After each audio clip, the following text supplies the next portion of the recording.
मग बाबासाहेबांचं नाव आहे जो संविधानाला कारणीभूत आहे त्याला तुम्ही संपवायला निघालाय. पालकमंत्र्यांची फार मोठी चूक आहे मॅडम, माफी मागणार नाही पण पालकमंत्र्यांनी ही चूक पदरात घ्यावी.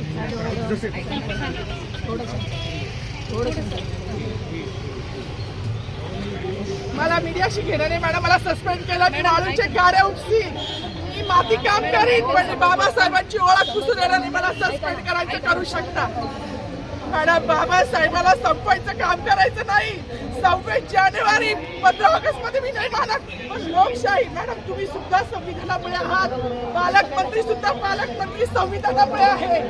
कोणताही जाती भेट नाही, सगळी समानता त्यांनी दिली आहे. बाबासाहेबांचं नाव आता तरी भाषणात येईल, मग तरी भाषणात येईल.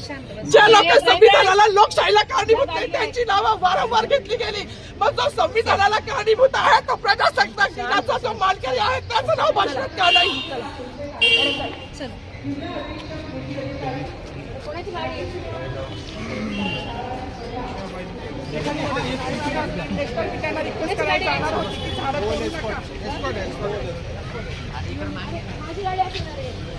सागरात थोडी